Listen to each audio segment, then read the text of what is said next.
Okey. Buradan tamamdır. Long term support'u bayaq dediyimiz kimi də. Uzun müddətdir support verir sənə və rahat olursan və yaxud belə deyim də tam cavab dəyəri daşıyır ki, böyük ehtimal ki, problem çıxmayacaq. Çıxdığı təqdirdə də fix eləyəcəm. Amma long term supportdan artıq düşdüsə və yaxud nə bilim out of date falan yazdısa, bunlara artıq support verməyəcək. Yəni orada problem çıxsa da onu düzəltməyəcək. Necə düzəltməyəcək? Ola bilər ki, məsələn də fərz eləyək ki, 6-cı versiyadasan da, burada bir problem var. Onu artıq düzəldib 7-də onu aradan qaldırıblar. Bunu sənin üçün 6-da düzəltməyəcək. Orada artıq sən versiyanı belə deyim də qaldırman lazımdır. Upgrade eləyəcəksən. Amma 8 boyunda hansısa bir problem çıxsa, 8-də düzəldəcəklər. Sən sadəcə belə deyim də upgrade eləmədən o dəyişiklikləri almış olacaqsan və problemdə yaşamayacaqsan. Hə, hə, bunun üçün də əsas belə deyim də o long term support olmaz. Standart supportda bundan biraz belə deyim də, standart support biraz qısa müddəti. Ola bilər 6 aylıq ola bilər nə bilim fərz eləyək ki, 9-10 ay ola bilər, 1 ay, 2 ay belə ola bilər. Amma LTS-ləri daha güvənilirsən. Çünki məsəl üçün də layihə qurursan, qurduğun layihə adətən 5 gün, 3 günlük olmur da. Müəyyən zamanı əhatə eləyir axı. Bir də ki, məsələn, bu belə bir şey deyil də, durduğu yerdə problem çıxarsın deyil. Sən əsasən development mərhələsində problemlərlə qarşılaşa bilirsən. Məsələn, atıramdır, layihəvi düzəltdin, tutaq ki, bir ilə hazırlandı, test. İndi verdim, müştəri artıq istifadə etməyə başlayıb, test olundu, nə bilim nə olur, nə olur. Ən az lap tutaq ki, 6 ay olsun bu da. Yəni bir ilə il yarımı hər şey artıq hazır olur, testdən keçir, artıq ekstra bir problem çıxmır. Ona görə artıq 3 illik, indi 4 illik, 5 illik baxır da dəyişir şirkətdən şirkətə. Microsoft adətən 3 il verir ona long term support. Okey, buranı təmizləyək, biz elə davam edək. Bizim class library'imizə qısa olaraq üstündən keçək. Okey, bax class library'də fikir versən əslində vizual olaraq, görünüş olaraq eyni olur. Amma bax burada görsən avtomatik olaraq nə proqram.js faylını görə bilirsən. Sadəcə example olaraq sənə bir dənə klass yaradır ki, istəyirsənsə klass belə bir klass var. Heç lazım deyilsə, məsələn silirsən gedir. İndi məsəl üçün buradan nə yaratdınsa, funksional olaraq nə etdinsə, onu bax bu həmin bu my klassı.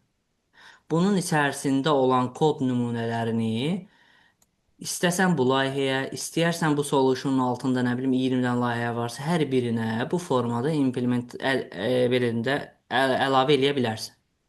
Bu artıq bax gör nə verəcək. My class tutaq ki, class library-nin içərisində nə dəyişikliklər elədinsə, bu artıq 20-sində də əl çatan olacaq. Elə bil bu artıq nəyə oxşadır? Biz simple halda nə demişdik? Sadə halda da funksiyalarımızı bizim kod təkrarımızı aradan qaldıran, onları sonra əlaqələndirdik və biraz da dedik ki, yaxın olanlar, eyni funksiya belə də eyni işi görənlər və yaxud da oxşar işi görənlər bir ad altında klassın içinə yığdıq paket kimi. İndi istəyirik ki, məsələn də klasslarımızın da hamısını toplayaq, namespace'imiz falan filan da hamısını toplayaq, bir dənə paketin içinə ataq. Bu olur artıq class library. Bu artıq məsəl üçün də bayaq dedik ki, e, funksiyanı və yaxud klassımızı da digər klassımız, funksiyamız çağırıb istifadə edir. İndi elə bil ki, kiçik proyekt nümunəmiz və yaxud proyektimizin bir modulu, bir hissəsi paylaşıla bilən olur. Təbii ki, onsuz pillə-pillə, step-step gedəndə dəyişənlər, funksiyalar, sonra bunların toplusu, klasslar falan hamısı bunun içində yer alır. Bunları paketləyəndən sonra bir dənə paket düzəldirsən, o da class library. Onu da paylaya bilirsən ki, hansı layihənin istifadə olunsun bu solution adı altında. Okeydir. Bu da hə ona görədir. Tamam, çox yəni uzaq desə qalacağıq.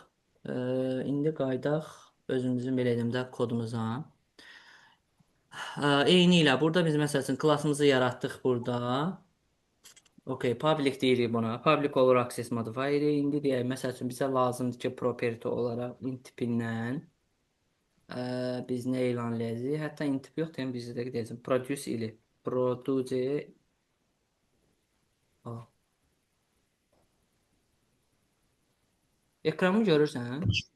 Başqa ekrana keçsə, burada fayllara keçsə. Ayda, mən də deyirəm Microsoft niyə belə eləyir? İndi hansı ekranı görürsən? Faylları? Bəli, bəli. İndi keçsin, yəni bayaq şeydir, Visual Studio idi. Ya klaviaturam qarışdı nəsə. Bir dəqiqə bomba bağlayım. Bayaq astığımız konsollar hələ ki lazım deyil. Bu da lazım deyil.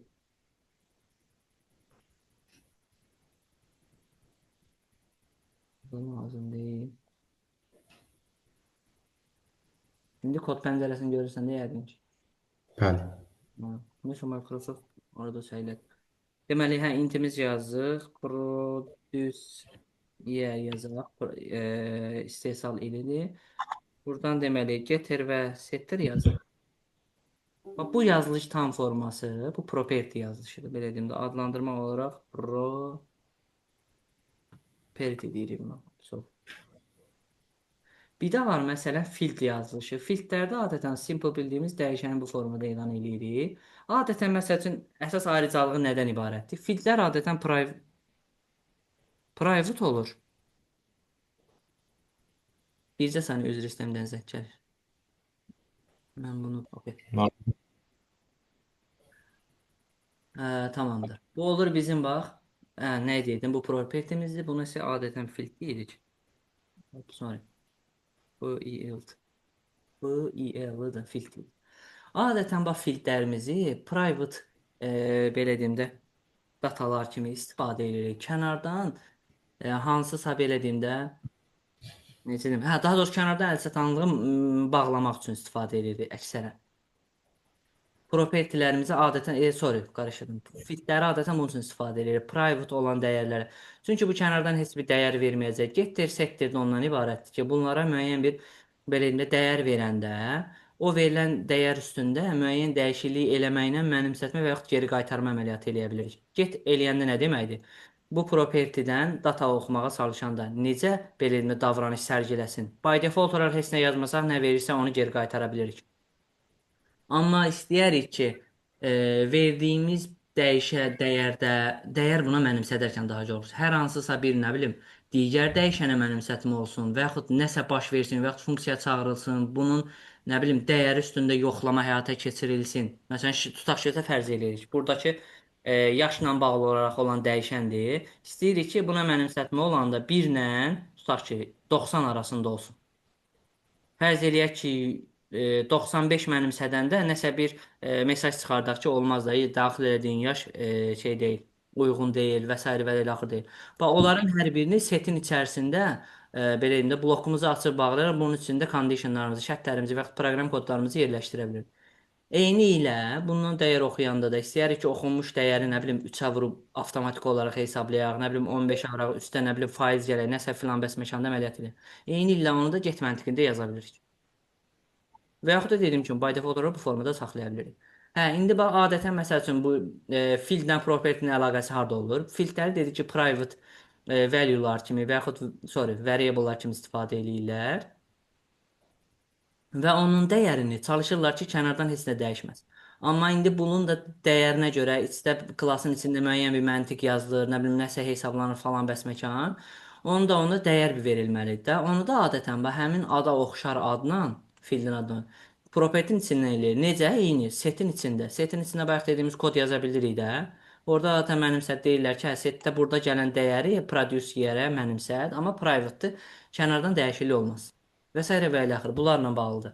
Üstündən onsuz bunun bir resə keçəcəyik. Burada çünki bunları Mən daha çox şeydir, elə ki, filtrləri private-la yox, elə oradan dəyişən mənimsədirdim. Məsəl üçün, nəsə mənimsətsin, ya string tipində, ya da ki, int tipində. harda mənimsədirdin? Yəni private yox da, public yazıb, public int orada, yəni özüm Hə, elə də sonradan istifadə edə yəni. bilirsən. Bu sənə məhdudiyyət vermir. Mən Amma sənə deyir, belə bir hə, amma deyir məsləhət deyil də, daha doğru adətən hə, yazılır. yəni belə deyim də praktika belə. Yəni onsuz da sənə bu dil bu məhdudiyyətə qoymur ki, istəyir ikisindən istifadə necə edirsən elə bu sənə qalıb.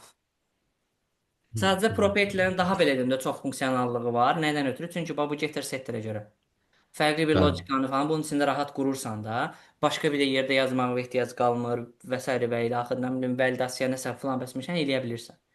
Amma bunu eləməkdən ötürü gərək nə bilim əlavə funksiya yazasan, ona dəyiş mənimsətmə eləyəndə nə olsun, nə olsun, bunları başqa yerdə yazmaq lazımdır və yaxud burada funksiya yazılır. Biraz elə bil ki, uzun dərə gedə bilərsən. Bu daha qısa və funksionaldır da, o bax. Bildim Və mən. adətən də belə dediyim kimi istifadə olunur praktikada. Yəni amma bu məcburiyyət deyil. İstəyirsən belə elə, istəyirsən elə, o problem deyil, amma praktik olaraq adətən elə istifadə edirlər. Bunların hə adları təbii ki, üstdə düşə bilməz. Ona görə biz hal-hazırda xəta alırıq. və adətən də private filtlərin qabağına mən fikir layihələrdə görməm. Layihələrə fikir versən, layihələrdə görəcəksən daha doğrusu belə. Adətən private filtlərin qabağına bu nə deyirlər, alt xəttləri belə deyək. Alt xətt gedir də bunun adı. Hə, bundan Bəli. istifadə edirlər. Bu nəyə görədir? Məsəl üçün, sənin klassın içində çoxlu dəyişən ola bilər də. İndi kod adətən indi sürətli yazdıqca burada istəyirsən ki, məsələn, belə bir funksiyan var, fərz eləyək. Tutaq ki, public, nə bilim, void, test metodu. Lap biraz şey gedək, artıq gedəymiş. Bizim klassımız da var. Burada nə bilim nəsə dəyişiklik eləmək istəyirsən, nə bilim tutaq ki da hardasa bir iş görmək istəyirsən, avtomatik və alt xətt yazanda bilirsən ki, bu private dəyişənindir. Daha məsələn fərz elə ki, belə deyək lap yanaşım. Partial klassın var. Ayrımısan 2 dənə klass. Burada dəyişən tipllərdə və ya filtr və ya propertilər yer alır və çoxdular. Bunun içində isə yer alır sənin funksiyaların. İndi istəyirsən ki, məsələn, public dəyişənlərlə işləyəsən, private falan qarşılaşırsan, daha rahat bilirsən ki, alt xətt isə private. Daha gəlir bu klassın içinə baxmağa ehtiyac qalmır falan bəs məkanda. Yəni bu da sənə həm zaman qazandır, həm də praktik olur. Yəni alt xətt olsa, bilirsən ki, private fitdir. Buna dəyim, dəyməyim, artıq oradan qərar verirsən. Bir də var ki, gedəsən, baxasan, görəsən bunun üçün nə idi, qabağında nə yazılmış falan. Gedib klassın içə gəlmə deyə rahat şəkildə adətən praktikada belə eləyirlər. Yəni private fitləri alt xəttlə yazırlar ki, bu bilək ki, private. Amma yenə də bu Bəli. məcburiyyət deyil ha. Sadəcə praktikdir deyə deyirəm. Okey. Buranı da Bəli. silək. Qaydaq özümüzə. Buranı sildik. Hələlik filtr istifadə edəcəyik. Sadəcə onun üçün göstərdim. Prodüsiyə. Bu arada bax məsəl üçün hər səfərində int yazmağa məcbur deyilik də. Bizim digər tiplərimiz də var. İndi fərz eləyək. Prodüsiyə nə ola bilər? İldir də. İl adətən indi 4 rəqəmlidir Bəli. də. Hələ ki 4 rəqəmlini keçməmişik. Məsələn, digər tiplərdən də istifadə edə bilərik. Fərz eləyək ki, short yaza bilərik. Short tutur. İPLUS mənfi olmayacağına görə ili u short da yaza bilərik ki, mənfidir. Byte da yaza bilərik, hə? Yoxsa Byte-da yox. 256 Hə, 256, hə. yerləşməyəcək. Bəli. Hə, u short amma bizi tutacaq. Nə deyəcəkdim bir də? Hə, bir plusdakı bu intdən yaddaş baxımından daha az yer tutur axı. O baxımdan da sərfləndir. Bəli. Okey, sonra nə deyə bilərik? Maşının nə olur? Adı olur da hər ehtimalla. Hə, bir də ki, məsəl üçün burada bir yazırsan, ha, tutaq ki, da bunu yazsan, bunu yazsan. Qısa yol olaraq bura prop yazanda, bax çıxır bura. Tabı vurursan 2 dəfə, avtomatik sənin üçün bu şablonu yaradır, başlayırsan dəyişməyə. Yəni sürətli yazmaq istəsən. Prop Prop yazdın, yazılır. prop, p. Sonra 2 dənə taba Bildim. vurursan, bunu generasiya edirsən. Bildim. Hə, əgər sürətli bir şey eləmək istəsən, əlavə çıxanlar falan. Bəli. Okey. İndi bizə dəqiqə deməli maşının nə olur? Adı olur. Modeli. Modeli, rəngi, yəni ISO. Print color da deyə bilərik. Color. Color desən belə. Bir də bəli. mühərrik, engine. İndi nə mühərriki nə olur da görüm. Pas mühər. Nəsə mühərriklə bağlı belə bir şey yazdım. 5.600-dür, nəsə də o belə bir şey yazar. Bəli. Hə, elə bir şey. Tamam, bu oldu bizim kar klasımız. Bax, bunu fərqli yerdə yazırıq. Məsəl üçün, bu proqramın içində də təbii ki, yaza bilərik, amma elə indidən deyirəm ki, ayrı yazaq ki, o səliqəli şəkildə istifadə edə bilərik. Okey, indi gələcəm. Dedik, klass necə yaza bilərik? Bax, bura mən kar yazacağım. Enter vuran kimi yuxarı bax gördün, namespace əlavə olundu. Bu, biz digər yerdə istifadə eləyəndə mütləqdir ki, namespace-i verək ki, tanıtsın bura ki, bu həmin yerdədir bu kar klası. Burada elə bir iki dənə səbəb var da. Səbəblərdən biri odur ki, kar klası müxtəlif yerdə ola bilər. Müxtəlif yerdə. Bilinsin ki, cari anda hansı istifadə olunur. Həmçinin də mən bu yerdə işlədirəm də fərqli yerdə axı. Bu kar klasına da gedən yolu elə bil belə deyim ki, olsun. Tənzimləmək olsun ki, məsəl üçün mən burada cari anda istifadə edirəm ki, faylı hardan gətirdim. Normalda məsələn fərz eləyirəm Windows-dasan da burada tutaq ki, faylları tapmaq üçün nə edirik? Gedirdik, bax buradakı pəzi kopyalayırdıq. Təkrardan Windows pəncərəsi açanda atırdıq bura ki, məsəl üçün tutaq ki, L hissəsini kopyala, bax buradan görsən bu tapırsan pəzi ilə. Eyni ilə bu Bu elə bil ekvivalent olaraq pəz mənası daşıyır. Car harda yerləşir? Bu namespace-in altında. Yazılış strukturunda zaten yazsan, car avtomatik olaraq bu formada özü də təmsil eləyəcək, təklif eləyəcək, sonra təmizləyəcək. Ya da ki, belə manualda bax belə eləyə bilərsən. Bu pəncərəni təmizləyək. Using, hə, bu arada using açar sözü ilə əlavə eləyirsən də. Using açar sözü ikilidir. Bir funksiyası namespace-ləri əlavə eləməkdir. İkinci funksiyanı da deyəcəm, digər funksiyası. Bir funksiyası belə, namespace-ləri bura qoşmaq üçündür. Elə bil ki, add eləmək üçün. Gəlib istəsən, görüb karı tapırsan, buradakı namespace-i kopyalaya bilərsən, qayıdarsan geriyə bu şəkildə yazarsan, istəsən lap birinci hissəni kopyalarsan, nöqtə qoysan, ondan sonra sən avtomatik çıxarır ki, bunun altında hansı namespace var. Namespace-lər pilləli də ola bilər ha. Necə ki, bax, məsəl üçün, folder yaradıramsa, eynilə namespace-lər də bu şəkildə alt hissəli ola bilər. Həmçinin istəyərik, lap bunu bax, belə də edə bilərik. Məsələn, götürən dəyişir. Qayıdaram bura. Burada artıq bunu tapmayacaq. Alt xətt qoyacağam. Class kılı. Bu şəkildə də yaza bilər. Yəni hökmün deyil onun verdiyi şəkildə saxlayaq. Okay, bundan sonra yazırıq biz klassımızı car. Balaca deyirik ki, biz bu situasiyada bayaq dediyimiz birinci mərhələdir.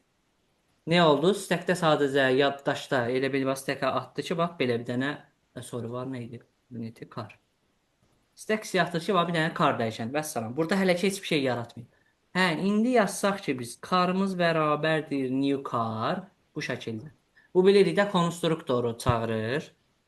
Amma burada Bəli. bir dənə situasiya var. Məsələn, hal-hazırda görürsən ki, konstruktorumuz yoxdur da. Konstruktor sadə dillə desək zaten elə bir funksiyanın spesifik halıdır. Funksiyanın demək olar ki, çox özəlliyini daşıyır. Prosta bir-iki dənə əlavəsi var ki, çağırılma şəkli biraz fərqli ola bilər və belə deyim. Bir dənə burada fərq var ki, nə fərq var? Default bu əslində bunun ikinci adı parametrsiz və yaxud default konstruktor deyirik. Bax bu formada çağırılana. Heç bir parametr göndərməyəndə. Bu ya default ya da ki parametrsiz və ya parametrless də belə deyim konstruktor deyim. Bu konstruktor əslində yazmağımız məcburiyyət deyil. Niyə? Artıq belə də .NET özü deyir ki, class üçün də by default konstruktor yazmağa ehtiyac yoxdur. Mən avtomatik başa düşürəm ki, bunun içində elə bir şey var. Yəni çünki yazmağın mənası yoxdur. Yəni bu arada konstruktorda yazanda da CTOR yazırsan, eyni qısaltma yazmaq istəyirsən və yaxud da ki, yəni access modifier public yazırsan, qaytarış tipi heç vaxt bunun olmadığına görə avtomatik bu şəkildə yazırsan da belə. Klassın adı ilə də bilirik ki, eyni olmalıdır bizim bu konstruktor. Bunun üçün də avtomatik belə də yaza bilərsən. Amma burada belə deyim də ehtiyac olmadığına görə, yəni bu yazılış bizim üçün evdə bir önəm kəsb eləmədiyinə görə hal-hazırda ha. Əgər ki hər hansısa bir funksiyonallıq yazsaq ayrı məsələ. Funksiyonallıq gözlədiyim nədir? Məsələn, bax belə bir şey deyə bilərik. Məsələn buna 1 verə bilərik. 1 verməyə məsələn necə belə deyirik? Neçənci ildə 20-25. Bəzi məlumatların istəsək bu şəkildə də yaza bilərik. Məsələn, Mercedes. Sonra modeli yazıb sonra kolorun yazarıq. Məsəl üçün qara. Sonra da engine yazar, yox. Engine yazarıq ki, məsələn qaz atıranda fərz qaz motoru. Məsələn, bu kimi struktur yazmaq istəsə, hə, təbii ki, yazmağımız ehtiyac var. Amma belə bir struktur istifadə eləməsək, yəni bu yazılışdan istifadə eləməsək, onda heç yazmağımıza ehtiyac yoxdur. By default olaraq başa düşür. Hə, okey. Bunun indi mənası nə idi ki, bu forma? Artıq bu formanı yazanda bayaq dediyimiz artıq situasiya yaranır. Bizim karımız, bu balaca karımıza böyük kardan söhbət etmir. Bu balaca karımız adı ilə bir yerdə bunun qarşısında da ünvanı yazılır və artıq Obyekt yaddaş sayılır o. sahəsi ayrılır. Necə? Obyektdir da bu. Aysa, hə. Bu həmçinin obyekt deyilir və yaxud instans deyirik də, iki dənə adı var və yaxud ümumiləşdirsək, əslində bu da bir dəyişən gedir. Lap ümumi baxanda. Dəyişən həm sadə və belə də referans ola bilər. Dəyişənlərin Bəli. bir tipdən yaradılan Biz dəyişənlər də belə. biz Amma burada yəni orada kar yazırdı. İki dənə kar, biri obyekti, bir də klassın adıdır. hə, bu kiçik hərflə Amma yazılmış. altdakı sətr olmasaydı, new car eləməsəydi, konstruktor klassına da bərabər eləməsəydi, o işləməyəcəkdi. Ona biz misal üçün car color, yəni orada bir şey Hə, verə bilmək məsələn istəyir. belə deyirsən, bax. Məsələn, car.call misal üçün sonra orada. Bəli. Altdakı sətr olmasa ona Məsələn, nəsə kolor yazsaq, bizə əslində elə xəta çıxardacaq başda. Bax, kar deyir ki, nuldur burada. Sən bunu istifadə bəli. eləməyin bir məna verməyəcək də. Niyə? Çünki bax, elə bir mənzərə bax, belə olur. Belə bir dənə situasiya düşün. Bizim sadəcə kar burada var. Vəssalam, heç bir şey yoxdur. Biz buna deyirik ki, sən get şeydir. Buradan nəsə gətirməyə çalış. Axı bura yoxdur, bura ilə əlaqə yoxdur. Bildiyin, bax bu sətir bizə sadəcə bax bunu verir. Stəkə bir dənə dəyişəninin adını yaz. Karı yazdın, vəssalam. Yaddaş sahəsi ayrılmayıb, heç bir şey olmayıb dənə, ona görə də bu avtomatik sənə həll Bəs edir. digər tərəfdə Sorry, kar ben bir şey deyim. Buradakı çıxan bəli. xəta əslində editorun xətası da. Yəni ola bilər ki, məsələn biz bu gün Visual Studio ilə yazırıq, başqa bir editorla yazıram, nə Matra mətn redaktoruna yazıram, orada çıxmaz. O editorun sənə daha əvvəlcədən təxmin eləyib verdiyi bir situasiyadır. Amma ola bilər ki, bəzi situasiyada şey eləyə bilərsən. Məsələn, çalışdıra bilərsən, kodun gələcək, bu çalışdı, bura gələndə şey partlayacaq. Xəta çıxacaq. Bəs deyirdin, o davam elə indi. Bəs car.cs var ya, o bir tərəfdəki kodda. Orada biz versəydik, misal üçün car.k-lə bir dənə dəyişən versəydik. Hardadır? Dəyişən deyilən, misal üçün rəng. Car.cs var ya solda. Sorry, bir Hə, dəqiqə. burada vermişsə, burada qara rəng vermişsən. Bəli, bayaqkı yerdə. Hə, klassın içində deyirsən? Bəli, bəli, klassın içində. Aha, belə Hə, deyirsən. burada rəng vermisiniz ha. Hə, yenə də götürmür, bildim, bildim. Yo, götürməsi üçün konstruktorun çağırılması lazımdır axı. Hə, hə, bildim. Bu situasiyada konstruktor çağırılmayıb. Yəni yaddaşda əlaqə falan qurulub eləməyib də, hələ ki heç bir şey yox. Hə, başa düşdüm, İndi başa bunu düşdüm. sildik. Məsələn, yuxarı qaytaranda artıq görsən bax öz qaydasına düşür. Hə, artıq Bəli, iki nümunədə yazdığımız kodda necə belə deyim də backdə iş gedir. Artıq bax belə oldu. Karımız, qarşısında ünvanımız, indi bunları yazmıram. Burada yaddaş sahəsi belə bir düşün ayrıldı. Hə, bunun üçün neçə dəyişən var idi? Hər biri yerləşir bax bura. Bunu avtomatik yazan kimi və dəyərləri ilə bir yerdə. Nə var idi? Məsəl üçün color deyir. Color bərabərdir black idi deyil. Black nə bilim falan. 4 Bütün dənə nələr dəyişən varsa idi. hamısı yerləşir. Hə, əgər ki məsələn bax bunu da verməsək, dəyərləri fərz eləyək ki, heç bax buna məsəl üçün ilə heç bir dəyər verməmişik. Və yaxud lap heç birinə dəyər verməmişik, fərz edir. Yenə də bax bu yaddaşda yer ayrılacaq, dəyişənlər yerləşəcək, prosta dəyər olmayacaq. Amma məsələn burada bir situasiya var ki, bəzən görürsən dəyişənlərimizin axır default value'su var. Məsəl üçün bunların default value'su 0. Məsələn, stringinki məsəl üçün şeydir. Nədir bu? Empty. Bool tipindən yazılanın false. Məsələn, bunların default value'ları var da, bəzən yəni default value varsa da default value yerləşə bilər. Məsələn, bax, gəl belə eləyim. Görüm çıxardacaq onu yoxsa yox. Hal-hazırda bax heç bir şey vermirəm. Gəlirəm konsola. Yazdırmağa çalışacağım nəyi? Karın içərisindəki year properties. Müraciət eləmə qaydasını bildirək. Klassın, daha doğrusu sorry. Obyektin adından sonra nöqtə qoyuruq. Bu şəkildə müraciət edirik. Bunları yəqin bilirik. Ona görə də bunların üstündən keçirəm. Bəli, Bir dənə də bir şey deyim. Nəyi vurğulayım? Proyekti run eləyəndə bir dənə bir şey fikir verməniz lazım. Əgər bir solutionun altında bir neçə dənə proyekt varsa, bax bu hissədə drop-down menyu çıxacaq. Və yaxud hansı ki startup eləyirdin sağdan. bəli, Sağ düyməni. O vaxt buradan da istəsən dəyişə bilərsən, buradan da dəyişə bilərsən. bildim. Hə, indi biz bunu çalışdırmaq istəyirik refi. Ona görə gələk biz buradan refi seçək, ondan sonra run eləyək, baxaq görə biz ekrana nə verəcək.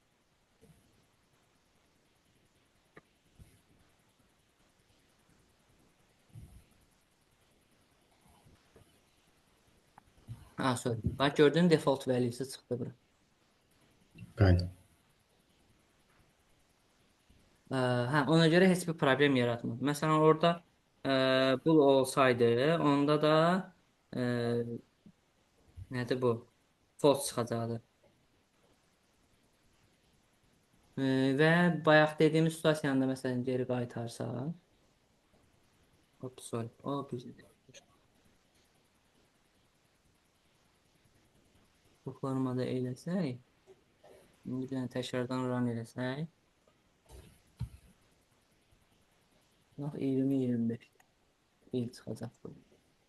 Okey. İndi bax məsələn istəsək ki, klassın içində olan dəyişənlərin hər birini ekrana yazdıraq. Məsələn, funksiyamızı eyni qayda ilə yazdıraq. Əgər çöldən access lazımdırsa, onu açar sözünü yazırıq. Qalan hissə sadəcə bir funksiyadır. Ekrana bir məlumat yazdıracağıqsa, zaten onun geriyə bir dəyər qaytarmasına ehtiyac qalmır. Normal bildiyimiz şəkildə bu şəkildə yazırıq. Klassımızda bilirik ki, bizim üzr istəyirəm, funksiyamızda lazım olan, daha doğrusu lazım olan deyil, elementlərinə əl çatanlığı var da, yəni istifadə edə bilərik. İndi bura gəl bunların hər birini ekrana yazdıraq, çıxardaq. Belə yazaq, gəl belə eləyək. Deməli, ili qısa olaraq yazıram ili, qoşan nöqtə produce ili. Siləkəni hətta burada qoya bilərəm. Sonra model ilə yenə belə qala bilər. Model birləşkin ilə düşsün aşağı, sonra koloru yenə kolor yaza bilərəm. Burada bir dənə də siləkən eləyək. Mühərrik. Qoşa nöqtə engine. Yox, tamam. Bu şəkildə yaz. İndi qayıdıram. Bundansa deyirəm ki, car klassının içindəki show info metodunu çağır. Biz artıq görək ki, ekrana nə məlumatlar yazılacaq. Yəni, bizə dəqiqə bu tərəfə çıx. Bax, bütün məlumatlar artıq ekrana yazılmış olur. Colordan sonra qoşa nöqtəni qoymağı da unutmuşuq. Bizdə dəqiqə. Color. Burada qoşa nöqtəni qoymuş.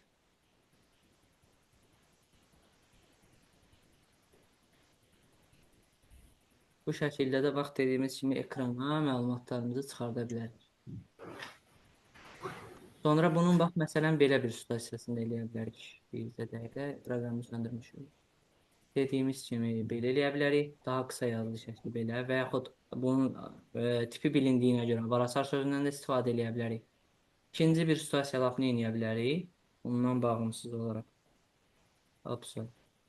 Mötərizəni açıram. Buraya yazıram new car. Bu formada car.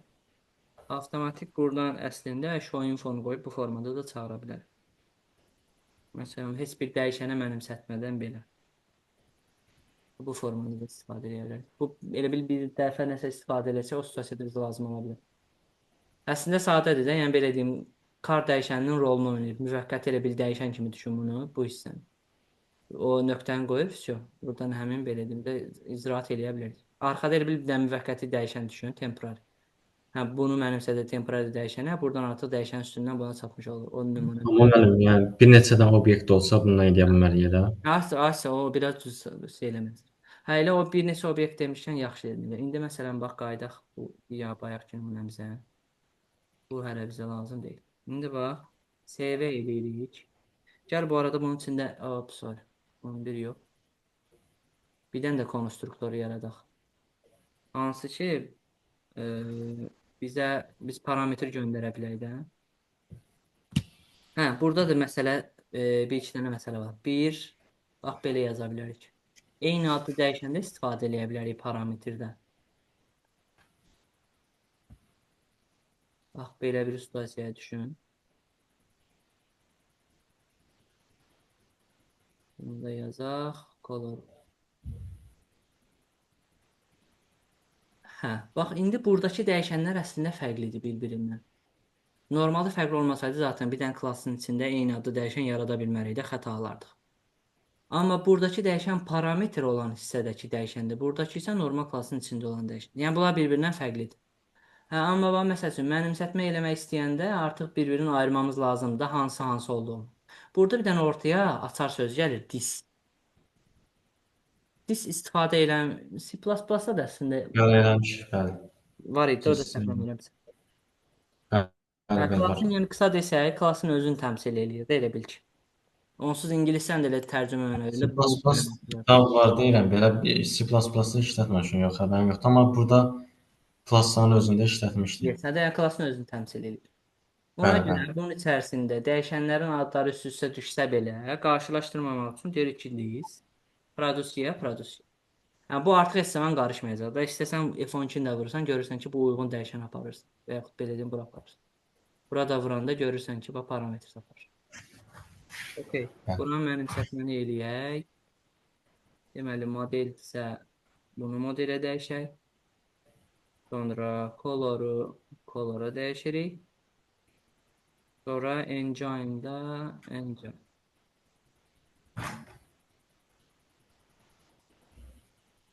Okay. İndi gəl biz buradan kar 1 dəyişəni yaradaq. Məsələn, kar 1. Sonra kar 2 dəyişəndə bu formada yaradaq. Artıq bir dəqiqə bura il ötürəcəkdik. 2020. Sonrakı property nədir? Hə, bir dənə də bir şey deyim hətta. Bax, burada məsələn ardıcıllığı gözləmə şəklində də həyata keçirə bilərik dəyər verməni. Və yaxud istəsək, belə bir situasiyada eləyə bilərik. Məsələn, engine qoşa nöqtə deyib 20-24-ü belə bir. Ardıcıllığı gəlindi pozaq. Normalda model gəlirdi. Mən color qoyaram, qoşa nöqtə. Qoyaram məsəl üçün sarı. Ardıcıllığı əgər pozmaq istəsək də, sonra mən istəyərəm engine qoyarım. Sorry. Engine. Engineer qoymuşdunuz zaman birincidə. Sonra engine yazmışam mən. Niyə qarışır? Engine neydi? Ən axırıncı neydi? Aha, Şurada bir dəqiqə. Mən dəyişənləri desən. Sorry. Engine stringdə mən bura engine vermişəm. Deyəm dəqiqə. Mühərrik, nə bilim, benzin. Hibrid. Hibrid. Hibrid. Ne diyeceğiz? Kart doesn't have. Engine değil. O.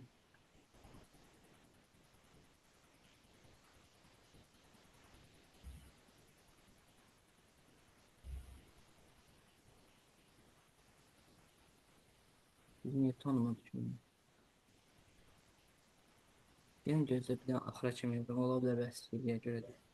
Year var idi. Məsəl üçün 2024. Sonra nə qaldı geriyə? bir də model qaldı. Modellə rengi deyəsən. Rəngini bileyim. Hə, məsələn Nissan. Hə, düzəldi bu. Əski olmuşdu, ona görə baxdım. Əgər istəyirsənsə məsələn də ardıcıllıq pozmaq istəsən bu şəkildə də yaza bilərsən. Bu zaten arxada özü map eləyir ki, da bu gələn buna gəlir, bu gələn ona gəlir. Özü arxa tərəfdə də belədir. Onu yoluna qoya bilir. Hə, bunları deməkdə məqsədim nə idi? Gəl indi tak üstünə yazaq. Bir burada, iki burada. Hal-hazırda bunların heç biri bir-birinə əlaqəli olmadığına görə heç bir şey problem yaşamayacağıq. Gəl bir dənə də belə eləyək. Şu info bir-birinin içinə keçməsin deyə. Console right line belə bir şey yazdıraq. Bir aşağı düşsün. Bir dənə də slashing qoyaq. Bax, çox aşağı. Sorry, dırnaq nəyə yazmış? Burada iki dırnaq olmalı, tək dırnaq yox.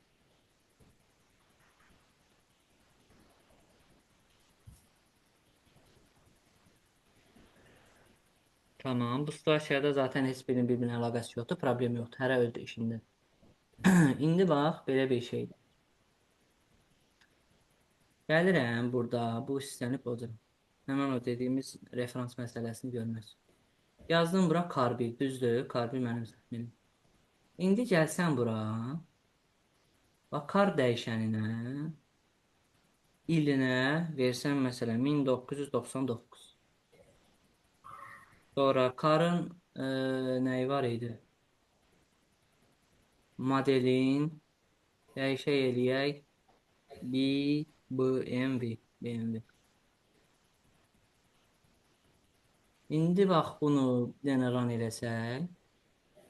Görsən bax BMW-ni 1902 yerdə görür.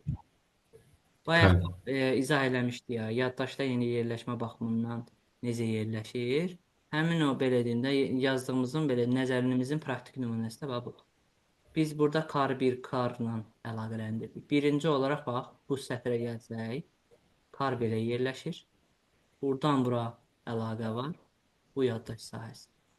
Biz burada kar buna mənimsədəndə bax belə olur. Kar 1. Buradan tak bax bura əlaqə edir. İndi bu da normaldır da. Ha mən bu kar 1-in, doğru kar 1 yazmamış. Kar 1-in üstündən gəlsəm, belə deyim, dəyişiklik eləməyə bura. Eyni yeri dəyişmiş oluram. Karın da üstündən gəlsəm eyni yeri dəyişmiş oluram. Mən indi burada bir məsəl üçün sətirdən göstərmiş oldum. Bir saniyə konsolumuzu bir dənə bağlayaq. Burada bax nə göstərmiş oldum. Karın üstündən başladım bunu dəyişməyə. Buradakı əlaqənin hesabına görə də artıq kar 1-in içində də həmin propertilər dəyişmiş oldu. Məsələn, hə, sorry, məsələn deməyək, çünki bir də eyni qayda funksiyalarda keçərlidir. Gör vaxtın olsa, bir dənə də yoxlayarsan necə? Gələrsən kar klassının içində bir dənə funksiya düzəldəsən, hansı ki o özündən bir dənə o parametr qəbul edir. Məsələn, atıram belə. Bunun içində də dəyişiklik eləyərsən funksiya, amma heç nə geri qaytarmazsın. Burada da bir dənə çıxışa verərsən, gör necə dəyişiklik olacaq, onu görəcəksən. Yaxşı. Hə, belə. Klasslar hələ ki üstündən onsuz yenə keçəcək, o böyük mövzudur da.